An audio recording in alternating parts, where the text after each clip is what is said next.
was our monitor. We've got here. And traces.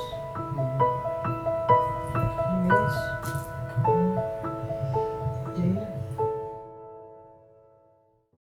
Yeah, he was the same as most young teenage people, which you're on about with his cousins and neighbours. A lot of people, and he met a lot of friends and all in him. He was the same as anybody else, the same as any other teenager. He got up to all the devilment of the day.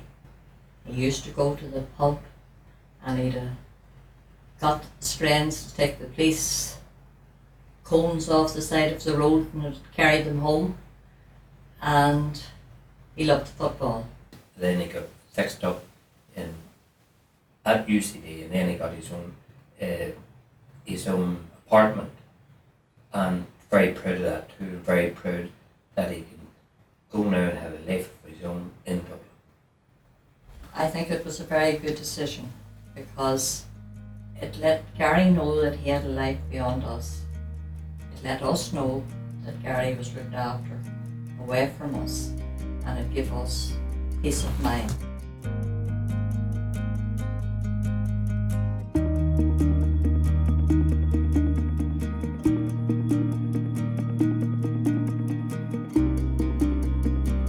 Now, you know, when you go to gigs, you'll always see an area set aside for people with disabilities, and with them will be a carer, somebody looking after them. Music promoters Aiken are apparently no longer granting this free entry for the carer, okay? So, as we know, tickets are expensive enough, but now somebody going along have to buy two to get in there with their own carer. Garry Toner is on the phone. Now, Garry, good morning. Good morning, Tom. This is a service you've used, isn't it? Yes, I've used it quite a lot here. Right. Can I ask you, what is your disability, Garry? My disability is a form of muscular dystrophy. It's a condition. It's a weakening of the muscles to lead and speed, very physically, I'm able to do normal tasks. Right. So, and you're in a wheelchair, are you? I'm a wheelchair user. A big fan of music? Big fan of music, yeah. I've gone to a number of concerts, Anastasia, like Madonna, Lady Gaga, and I've went to different concerts. Right. I know too, at that as well. So you're going to more gigs with me for the sound of the Garry. I was at Madonna. That was great.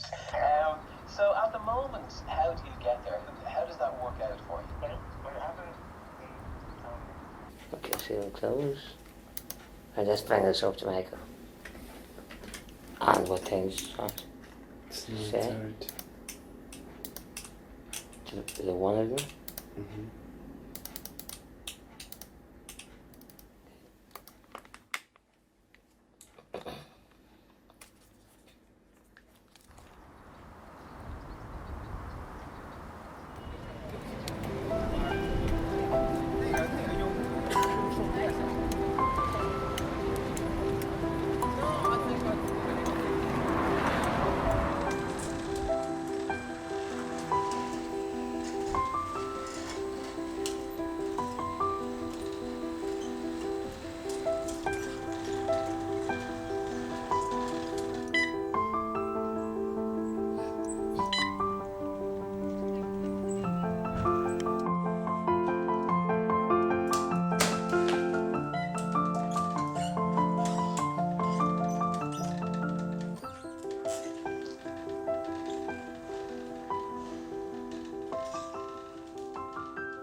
My name is Garry Toner, and I'm one of two children to Frank and Irish. My brother, Jerome, sadly passed away in June '81.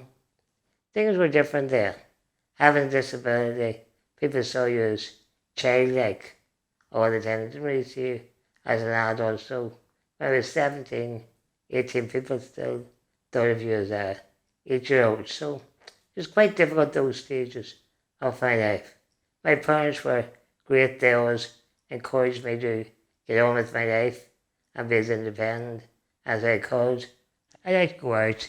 I like to socialise with other people, meet friends, go out for dinner, go to some nice restaurants, have nice food, have a few glasses of wine, maybe go to somewhere afterwards, listen to some music. The sky is dark as this, doesn't clear without a storm.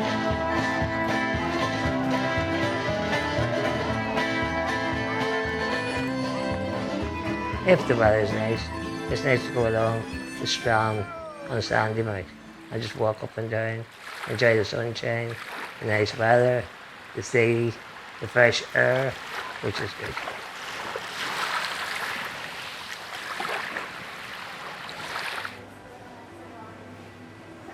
The short leg here.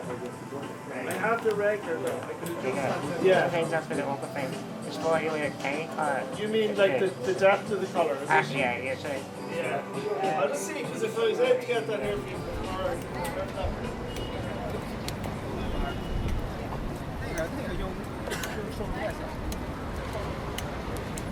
While living independently, I've found difficulties. Probably some of the main difficulties is get the right person to work with me as a PA. I was finding PAs to assist me to live independently. So sometimes that can be a little bit hit and miss, get the right person. But obviously the individual has to come to live in your home, to with you maybe 2 years per week. So it's sort of a bond has to form between myself and the PA, and that works both ways. So that's probably one of the main difficulties of living independently. Not noted for his left-footed kicking in particular, worked the ball well, worked himself into space, and you can see there, hand to the face, he knows that was a pretty easy chance and very disappointed. In 2010, I had a life-threatening situation. I went on holidays to Barcelona, and the first week was fine. We travelled through France, got to Barcelona, saw lovely sights, the travel was good. Arrived in Barcelona, the weather was beautiful, nice and sunny, and we were having a good time in Barcelona, going along the beach, going out to restaurants. I did meet someone, a Barcelona friend I'd met through the internet, and he was a guy who worked in independent living in Spain as well. Antonio was his name. So I'd met him as well, and sort of shared common situations between Ireland and Spain. He wanted to know what it was like to live independently in Ireland. I asked him about Spain as well. So my days were quite hectic and tiring.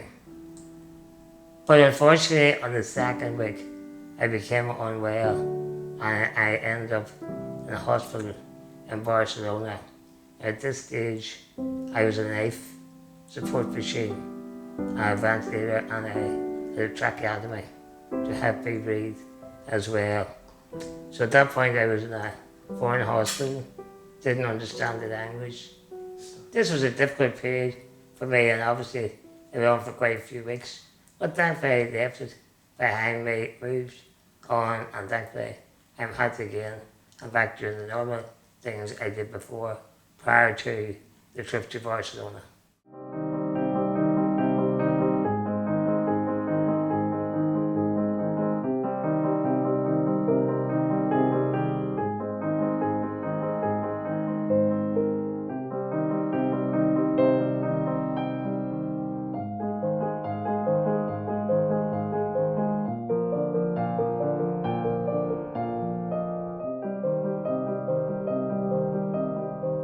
Some of the most significant accomplishments for me were obviously, first of all, was getting a degree at Queen's University, then moving to Dublin, where I did a Master's in Equality Studies. The Master's in Equality Studies gave me a greater scope of understanding equality issues, such as law, feminist theory, gender. There's a wide scope.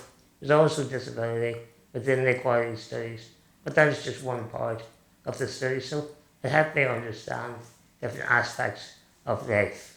Also, whilst being in Dublin, I became involved with muscular dystrophy Ireland, and then I became chairperson of MDI. Acting as chairperson of MDI for the past 2 years has been a rewarding and fulfilling experience. I must thank everyone in the organisations, committee, staff and volunteers for their hard work and support throughout my tenure. Thanks. I'd like to encourage others with a disability to become independent because it gives them a greater choice for themselves. I do know that first step of becoming an independent person is quite difficult because you have a safe comfort zone at home with family or friends, but to move out and take on the challenge of becoming independent is worthwhile. I have done that with quite a severe physical disability, so I don't see why others couldn't do it, and they probably would feel more self-worthy because they've made that major step of being independent and being their own person and having their own rights and their own choices to do what they like.